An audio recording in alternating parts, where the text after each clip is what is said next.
आकाशवाणी मध्य प्रदेश से प्रस्तुत हैं प्रादेशिक समाचार। नमस्कार, समाचारों के साथ मैं धारणा सचदेव। सबसे पहले इस बुलेटिन के मुख्य समाचार। दुनिया भर में लोग 2024 को विदाई देकर नववर्ष का कर रहे हैं स्वागत। प्रदेश में भी जश्न का माहौल। भोपाल में यूनियन कार्बाइड फैक्ट्री में जमा 337 मीट्रिक टन जहरीला कचरा नष्ट करने की कवायद तेज। देश भर में अब तक 614 लाख हेक्टेयर क्षेत्र में बोई जा चुकी हैं रबी की फसलें। और प्रदेश में शीतलहर के साथ होगी नए साल की शुरुआत। कई जिलों में अत्यधिक ठंड और कोहरे की संभावना। अब समाचार विस्तार से। दुनिया भर में लोग वर्ष 2024 को विदाई दे रहे हैं और नव वर्ष 2025 का स्वागत कर रहे हैं। सबसे पहले न्यूजीलैंड और ऑस्ट्रेलिया में नए साल का जश्न मनाया गया। राजधानी भोपाल सहित प्रदेश के लोग नव वर्ष 2025 का स्वागत करने के लिए तैयार हैं। बाजारों में आकर्षक साज सज्जा की गई है और सड़कों पर अभी से भीड़ उमड़ने लगी है। भोपाल पुलिस आयुक्त हरिनारायण चारी ने कहा कि पुलिस द्वारा राजधानी में नए साल के जश्न को शांतिपूर्ण तरीके से मनाने और लोगों को ये सुरक्षा सुनिश्चित करने के लिए व्यापक प्रबंध किए गए हैं। नए साल में ओंकारेश्वर ज्योतिर्लिंग में भगवान ओंकारेश्वर के दर्शन के लिए करीब 1 लाख श्रद्धालुओं के यहां पहुंचने की संभावना है, जिसके लिए मंदिर ट्रस्ट और प्रशासन की ओर से पर्याप्त व्यवस्थाएं की गई हैं। खंडवा जिले के ओंकारेश्वर मंदिर ट्रस्ट द्वारा नए साल में दर्शन हेतु आने वाले श्रद्धालुओं की सुविधा के लिए 2 मार्गों से प्रवेश की व्यवस्था भी की गई है। सतना जिले में Maharaja Martand Singh Judev white tiger safari and zoo Mukundpur में पर्यटकों की सुविधा के लिए समस्त प्रबंध किए गए हैं।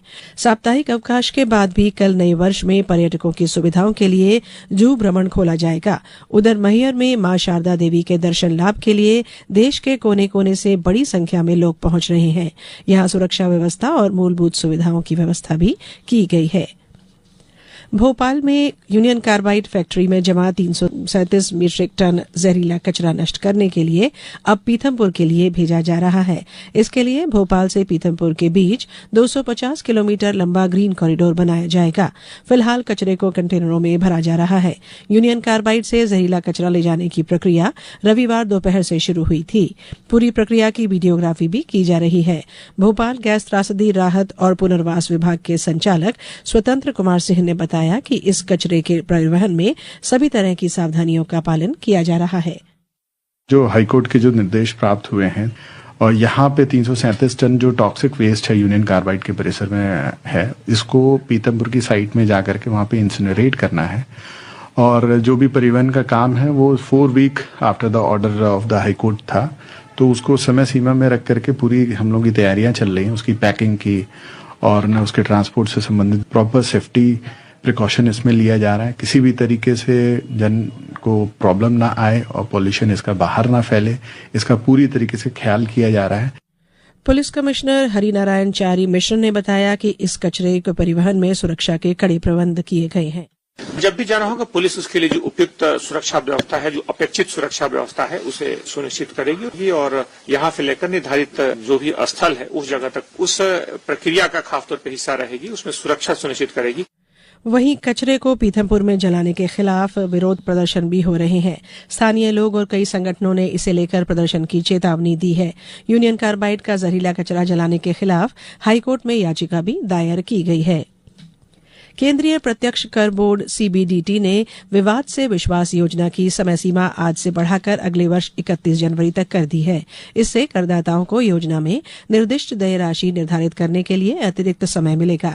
बजट में घोषित योजना का उद्देश्य करदाताओं को आयकर विभाग के साथ विवादों को सुलझाने में मदद करना है। इससे करदाताओं को एक निर्दिष्ट प्रतिशत के साथ विवादित राशि का भुगतान करके अपनी बकाया कर देनदारियों का निपटान करने में मदद मिलेगी। भारतीय रिजर्व बैंक की ताजा वित्तीय स्थिरता रिपोर्ट के अनुसार भारत के बैंकों की परिसंपत्ति गुणवत्ता में सुधार हुआ है और उनकी सकल गैर निष्पादित परिसंपत्तियां जीएनपीए सितंबर 2024 में कुल अग्रिम के 2.6% तक कम हो गई है। यह पिछले 12 वर्षों में सबसे कम है। इस अवधि के दौरान शुद्ध एनपीए अनुपात लगभग 0.6% रहा है। पिछले 2 वर्षों में बैंकों के जीएनपीए में बड़े कर्जदारों की हिस्सेदारी में लगातार गिरावट आई है।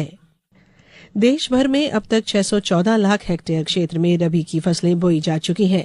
कृषि मंत्रालय के अनुसार 319 लाख हेक्टेयर क्षेत्र में गेहूं की बुआई की गई है, जबकि पिछले साल 313 लाख हेक्टेयर में बुआई की गई थी।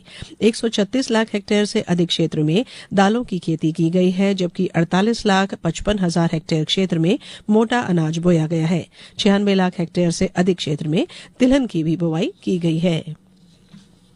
छिंदवाड़ा में आज जिला सड़क सुरक्षा समिति की बैठक में निर्णय लिया गया कि बिना हेलमेट पेट्रोल नहीं मिलेगा। दरअसल जिले में हेलमेट का उपयोग न करने पर सड़क दुर्घटनाओं में दोपहिया वाहन चालकों की हो रही मृत्यु की दुर्घटनाओं में गहन चिंता व्यक्त करते हुए हेलमेट को अनिवार्य करने का निर्णय किया गया। बिना हेलमेट चालकों पर पुनः सख्ती से चालानी कार्रवाई की जाएगी। सभी पेट्रोल पंप संचालकों को निर्देश जारी किए गए हैं कि बिना हेलमेट चालकों को पेट्रोल न दिया जाए। बात मौसम की। प्रदेश के कई जिलों में अब अत्यधिक ठंड और कोहरे की संभावना है। नए साल की शुरुआत कोल्ड वेव के साथ होगी। मौसम विभाग का पूर्वानुमान है कि जनवरी के पहले हफ्ते में एक बार फिर ठंड कई रिकॉर्ड तोड़ सकती है। नए साल के पहले दिन से ही इसका असर देखने को मिलेगा। वैसे आज से ही प्रदेश के अधिकांश जिलों में ठिठुरन बढ़ गई है। वहीं अगले 7 दिनों तक रात के तापमान में लगातार गिरावट आने की संभावना है। भोपाल मौसम केंद्र के वैज्ञानिक अनुज शर्मा के मुताबिक उत्तर भारत में पहाड़ों पर जबरदस्त बर्फबारी हो रही है, जिसका सीधा असर प्रदेश में भी देखने को मिल रहा है।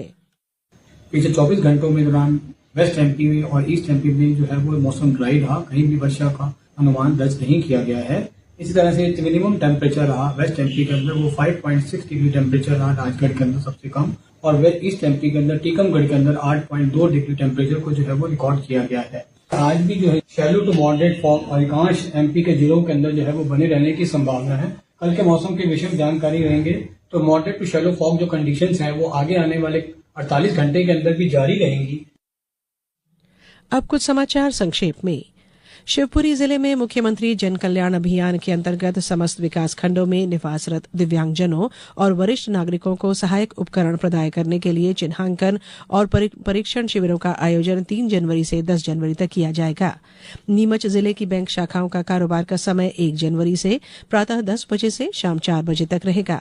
सीहोर जिले में राजस्व अधिकारियों ने इस वित्तीय वर्ष में अभी तक 7 करोड़ रुपए की राजस्व वसूली की गई। शहडोल जिले में विद्युत चोरी पर अंकुश लगाने और बकाया बिल की वसूली के लिए लगातार बिजली कनेक्शन काटने की कार्रवाई की जा रही है। इस महीने बिजली विभाग की अलग अलग टीमों ने 200 से अधिक बिजली कनेक्शन काटे हैं।